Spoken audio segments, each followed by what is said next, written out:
प्यारे बच्चों, आज हम अपना अगला लेक्चर्स लेके आए हैं केमिस्ट्री का। सॉलिड स्टेट का ये अगला मेरा लेक्चर है। अगर आपने आगे के लेक्चर्स नहीं देखे हैं, एक से लेके शुरू से अगर लेक्चर्स नहीं देखे हैं, तो आपको आगे का जो लेक्चर्स है वो अच्छा समझ में नहीं आएगा। और अगर आपने वो सारे लेक्चर्स देखे तो ये लेक्चर्स आपको समझ में आएगा। हम आपसे ये कहना चाहेंगे कि अगर आप वीडियोज़ को देखते हैं तो कम से कम उसको लाइक तो किया करो। आप चैनल्स पे वीडियोज़ देखने के बाद उसको लाइक नहीं करते हैं, शेयर करिए, और जिससे कि और स्टूडेंटों को भी उसका लाभ मिल सके। आज हम आपको पढ़ाने वाले हैं केमिस्ट्री का नेक्स्ट लेक्चर, जिसमें हम पढ़ेंगे अंतः केंद्रित, जो हमारा घनीय इकाई सेल है उसकी संकुलन क्षमता निकालेंगे, उसके बारे में पढ़ेंगे। सबसे पहले हम पढ़ेंगे यहाँ घनीय अंतः केंद्रित घनीय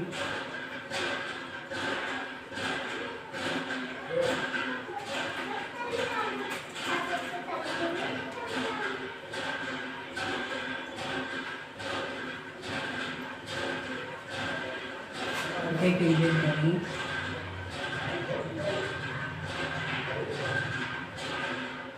इकाई सेल, इसको हम अंग्रेजी में कहते हैं इसी को body centred cubic cell. Body centred cubic cell इसको बोलते हैं हम, शॉर्ट में इसको ही बीसीसी कह देते हैं। शॉर्ट में इसको बीसीसी कहा जाता है। बॉडी सेंटर्ड क्यूब को बीसीसी कहा जाता है। ये हमारा बॉडी सेंटर्ड क्यूबिक सेल है। और इसके बारे में अगर हम थोड़ा पढ़ लेंगे, थोड़ा लिख लेंगे, ऐसा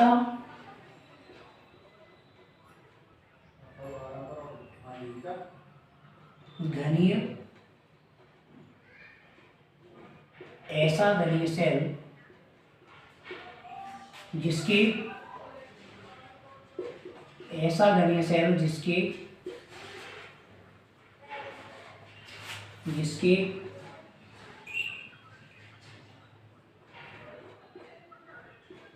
कोनों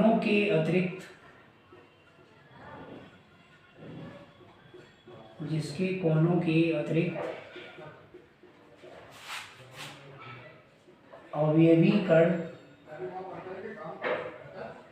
अतिरिक्त अवयवी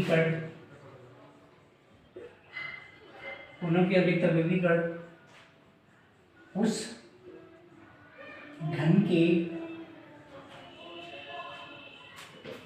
के अंत्य केंद्र पर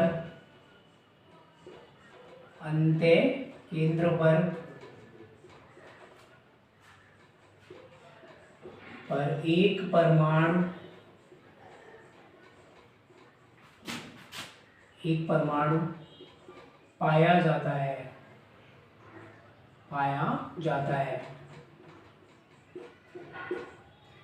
ऐसा घनीय सेल जिसके कोनों के अतिरिक्त अवयवी कण उस घन के अंत्य केंद्र पर एक परमाणु पाया जाता है। उस घन के अंत्य केंद्र पर एक परमाणु पाया जाता है। इसके कोने पर तो परमाणु होते ही हैं घन के, लेकिन एक परमाणु ऐसा होता है जो घन के केंद्र पर पाया जाता है, घन के बीचों बीच पाया जाता है। आप इसका स्ट्रक्चर्स बना सकते हैं। चालू होगा। इसका स्ट्रक्चर कुछ इस तरह बनता है। जैसे मान लो ये एक क्यूब है और ये इसके कोने हैं, और ये इसके कोने पर जो है परमाणु यहाँ प्रेजेंट रहते हैं कॉर्नर पे इस तरह के। ये तो चारों कॉर्नर पे प्रेजेंट है। और उसके अलावा एक ऐसा अवयवी कण होता है जो इसके बिल्कुल सेंटर पे पाया जाता है, या बीचों बीच में पाया जाता है। तो इस तरह का जो इकाई सेल होता है उसको हम अंत्य केंद्रित इकाई सेल कहते हैं, अंत्य केंद्रित घनीय इकाई सेल कहते हैं। इसको शॉर्ट में हम इसको बीसीसी कह देते हैं। अगर आप इसका जेफ निकालोगे, जेड निकालोगे, तो इसको ऐसे निकालते हैं कि आप जानते हो 8 कोने हैं, 8 कोने होते हैं, 8 कोने गुणा 1/8 भाग प्रति कोना परमाणु, प्रति कोना परमाणु। अगर आप देखोगे तो इसमें 8 कोने पर जो एटम्स होते हैं तो 8 कोने, और प्रत्येक कोने का परमाणु इस यूनिट सेल को 1/8 भाग योगदान देता है। इसको हम ऐसे लिख सकते हैं 8 × 1/8, 8 से 8 कैंसिल हो जाएगा, एक एकम एक हो जाएगा, मतलब एक परमाणु तो इस तरह निकल आएगा। लेकिन एक परमाणु जो होता है, एक परमाणु होता है वो अंत्य केंद्र पर होता है। एक परमाणु अंत्य केंद्र पर, तो वो तो पूरा अपना योगदान देगा। अंत्य केंद्र वाला परमाणु, उसको 1 × 1 = 1 परमाणु हम लिख देंगे। मतलब ये वाला जो बीच में एटम है वो तो इस यूनिट सेल को पूरा अपना एक परमाणु का योगदान दे रहा है। एक परमाणु हो जाएंगे, और कुल परमाणु जो इसमें होंगे, इस इकाई सेल में जो कुल परमाणु होते हैं वो हमारे हो जाते हैं, एक ये परमाणु एक ये, यानी 1 + 1 = 2 परमाणु हो जाते हैं। मतलब जो हमारा BCC है उसमें 2 परमाणु होते हैं। इसको हम Z = 2 लिख सकते हैं। Z = जो है 2 निकल आएगा। तो इस तरह अंत्य केंद्र का जो हमारा इकाई सेल होता है इसको हम BCC बोलते हैं। तो ऐसा घनी सेल होता है जिसके कोनों के अतिरिक्त, कॉर्नर पे एटम है, इनके अतिरिक्त उस एक कण ऐसा होता है जो उसके बीचों बीच में पाया जाता है, और इस बीचों बीच को हम बोलते हैं अंत्य केंद्र बोलते हैं, जिस पर ये पाया जाता है। तो अगर हम इसके परमाणु निकालें कि इस पूरी क्यूब में, इस पूरी सेल में कितने परमाणु हैं, तो इस तरह याद करते हैं। 8 कोने हैं इसमें, और प्रत्येक कोना इस यूनिट सेल को बनाने में 1/8 भाग दे रहा है। तो इसको हम ऐसे लिख सकते हैं 8 × 1/8 = 1 परमाणु। एक परमाणु अंत्य केंद्र पर है, इसको हम लिख सकते हैं 1 × 1 = 1 परमाणु। एक परमाणु ये हो गया, एक परमाणु ये हो गया, कुल परमाणु 2 हो गए। यानी इसमें जो परमाणु की संख्या है वो 2 है, इसलिए इसको Z जो होता है वो परमाणु की संख्या होता है, उसको हम Z = 2 लिख सकते हैं। तब तक आप लोग इसको उतारेंगे।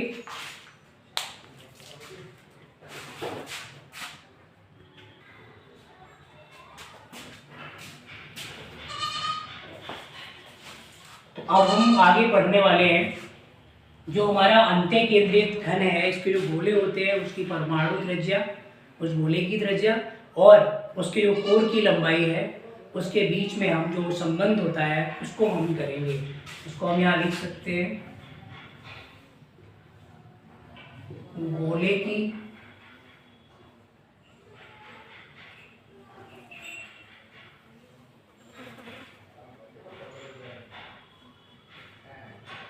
गोले की त्रिज्या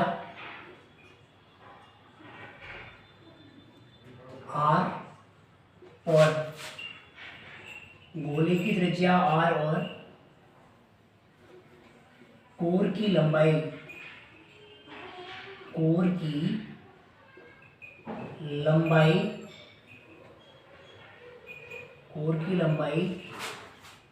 A में संबंध निकालेंगे। गोले की त्रिज्या R और कोर की लंबाई A में संबंध निकालेंगे। सबसे पहले हम क्या करेंगे, यहाँ पर एक क्यूब बना लेंगे, और उससे हम इसमें इसका जो रिलेशंस है वो निकालने की कोशिश करेंगे।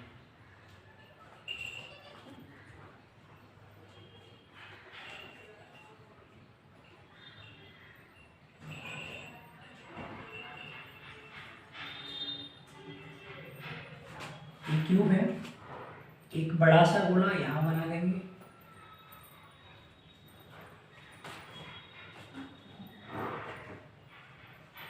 एक गोला जो होगा वो हमारा यहाँ कॉर्नर वाला होगा। 3 गोले इसके यहाँ पे एक डायगोनल बनाएंगे, एक डायगोनली एक लाइन खींच देंगे, और यहाँ से एक लाइन जो है इधर यहाँ खींच देंगे। इसको हम लिख लेंगे A मानेंगे, इसको हम बी मानेंगे, इसको हम सी मानेंगे और इसको हम डी मान लेंगे, ए बी सी और डी।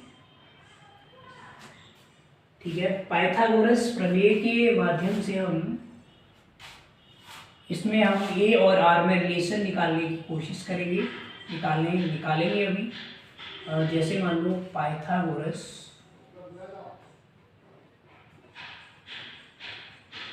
पाइथागोरस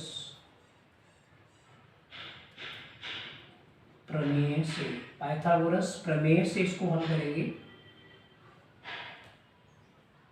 यहां से ये वाला आर होगा, ये 2r हो जाएगा और ये r होगा। तो पाइथागोरस प्रमेय से हम इसको हल करते हैं। तो जैसे मान लो सबसे पहले हम इस ट्राइएंगल से करेंगे, यानी ट्राइएंगल ए बी सी से, ए बी सी से। यहाँ पे हमें दो ट्राइएंगल दिख रहे हैं, ए बी सी दिख रहा है और एक ए सी डी दिख रहा है। तो हम सबसे पहले ए बी सी ट्राइएंगल से करेंगे। तो ट्राइएंगल ए बी सी से अगर आप करें तो सबसे जो लंबी वाली भुजा है इसमें वो ए सी होगी।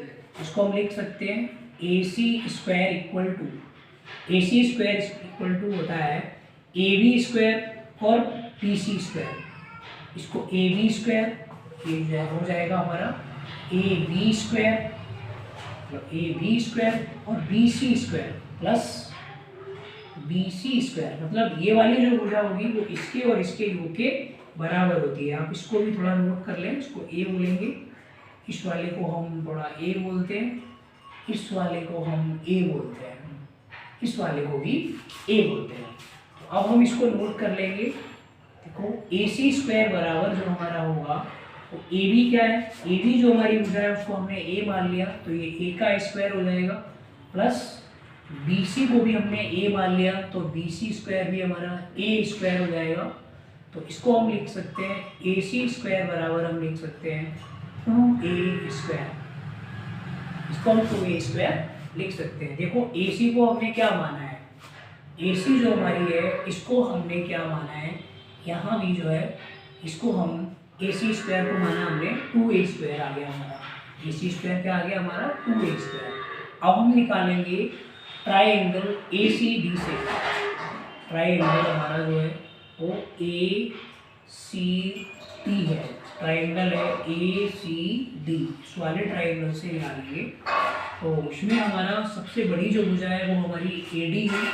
तो यहाँ पे हम लिख लेंगे ए डी स्क्वायर बराबर, तो ए डी स्क्वायर हमारी क्या हो जाएगी ए सी स्क्वायर और सी डी स्क्वायर। तो इसको हम लिख लेंगे ए सी स्क्वायर प्लस ये वाला हमारा हो जाएगा फिर सी डी स्क्वायर हो जाएगा, सी डी स्क्वायर। इसको सही से लिख लेते हैं सी डी स्क्वायर। तो ये हमारा ए डी है। तो ए डी ये बड़ी भुजा है, ये वाली और दो छोटी है। तो ये वाली भुजा इस भुजा के और इसके बराबर होगी, योग के बराबर, जोड़ के बराबर ये वाली हुई है। तो इसको हम लिखेंगे ए डी स्क्वायर बराबर A C square plus C D square. देखो ए सी स्क्वायर हम पूर्व में निकाल चुके हैं, ए सी स्क्वायर हमारा कितना होता है 2a स्क्वायर। तो हम इसको लिख लेंगे 2a square plus C D square, जो ये सी डी है वो ए स्क्वायर हो जाएगा हमारा ए स्क्वायर। तो ये ए डी स्क्वायर बराबर हमारा हो जाएगा, ए डी स्क्वायर बराबर हो जाएगा 2 और 1 3 a स्क्वायर हो जाएगा। देखिए अगर हम इस ए डी स्क्वायर को हमने माना है, इसको r माना है 2r, या टोटल r में बैठे हो रहे हैं 4r, यानी 4r का होल स्क्वायर ये हो रहा है। 4r का क्या हो रहा है होल स्क्वायर हो रहा है, बराबर ये हो जाएगा 3a का स्क्वायर। हम चाहते हैं इनके वर्ग हटा दिए जाए, तो ये इसका वर्ग हो जाएगा, ये जब वर्ग हटाओगे तो ये 4r हो जाएगा और इसका वर्ग हटाओगे तो ये a हो जाएगा। लेकिन √3 का कोई वर्ग नहीं है तो उस पर जो है वर्ग आ जाएगा, यानी √3a हो जाएगा। 4r बराबर √3a। तो इसको हम यहाँ लिख लेते हैं r बराबर, अगर आप करोगे इसको तो ये r बराबर हो जाएगा हमारा √3a/4। एक रिलेशन इस तरह से हम इसको लिख सकते हैं r बराबर। दूसरा अगर आप a बराबर करना चाहते हो तो a बराबर हो जाएगा ये 4r/√3 हो जाएगा। इसको भी हम बंद कर देंगे, आर बराबर √3 आ रहा है हमारा, और ए बराबर 4r/√3। ये दोनों ही हमारे, है ना, गोले की त्रिज्या आर और कोर की लंबाई ए के बीच में जो रिलेशन है, संबंध है, वो है। ये देखो आर है, ये ए है, ये आर है, ये ए है, ये इस तरह एक दूसरे के साथ रिलेटेड होते हैं। ये हमारा अभी हमने पढ़ा गोले की त्रिज्या आर और कोर की लंबाई ए में संबंध। इसमें ये हमने पढ़ा है अंतः केंद्र, यानी बीसीसी कह सकते हैं इसको। तो बीसीसी में गोले की त्रिज्या आर और कोर की लंबाई ए में संबंध। इसको सभी स्टूडेंट नोट करेंगे।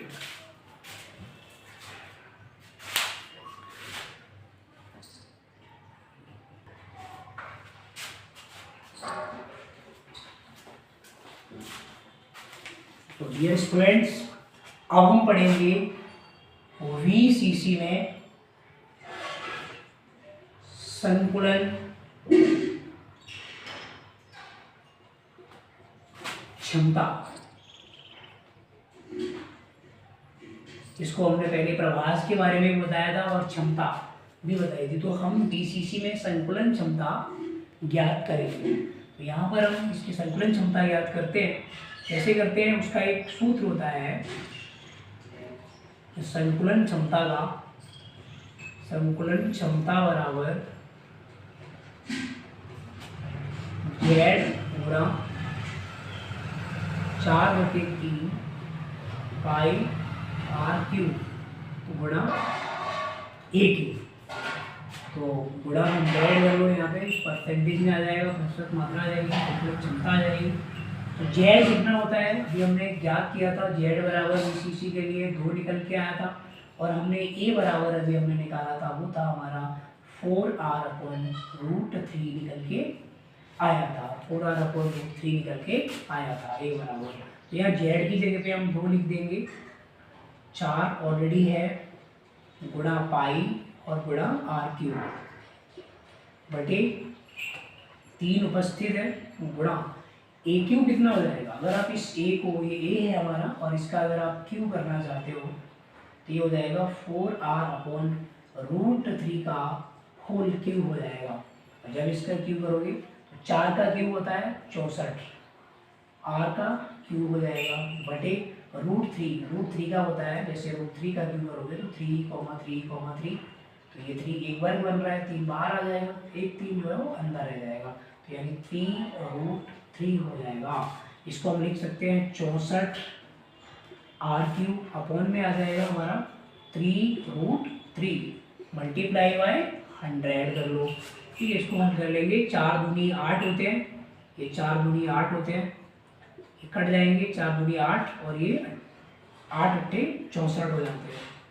4 दूनी 8 होंगे और ये 8 अट्ठे 64 हो जाएंगे। 3 से ये 3 कैंसिल हो जाएंगे और बचेगा क्या, बचेगा यहाँ पे ऊपर क्या बचा, पाई बचा और आर क्यूब बचा। नहीं, आर क्यूब तो कैंसिल हो जाएगा, ये जो आर क्यूब है ये आर क्यूब कैंसिल हो जाएगा, ऊपर पाई बचा हुआ है और बटे में बचा हुआ है हमारा, अपोन में 8 बचा हुआ है। और आप देखते हो √3 जो है वो पाई के साथ चला जाएगा, ऊपर जाएगा। ये हो जाएगा हमारा पाई √3/8। पाई का मान होता है 3.14 गुणा √3 का मान होता है 1.732 बटे में 8 मल्टीप्लाई 100 करेंगे। जब इसको सॉल्व करेंगे तो ये आएगा हमारा लगभग 64% के करीब आएगा। तो अभी हमने बीसीसी की जो संकुलन क्षमता है वो हमने निकाली 64%। यानी इसका मतलब ये हुआ कि जो बीसीसी की आपकी जो यूनिट होती है उसमें 64% जगह उसके अवयवी कण घिरे रहते हैं और बाकी का जो बचा हमारा 36 के करीब, 36% के करीब, वो हमारी होती है वॉइड यानी रिक्ति। आज हमने अंत्य केंद्रित इकाई सेल के बारे में, घन इकाई सेल के बारे में जाना। हमने उसकी जेड निकाली कि उसमें परमाणु कितने होते हैं बीसीसी में, यानी अंत्य केंद्रित घन में। हमने ए और आर में रिलेशंस ज्ञात किया और हमने बीसीसी की संकुलन क्षमता जो कि 64% होती है वो हमने ज्ञात की। आज के वीडियोस में इतना ही।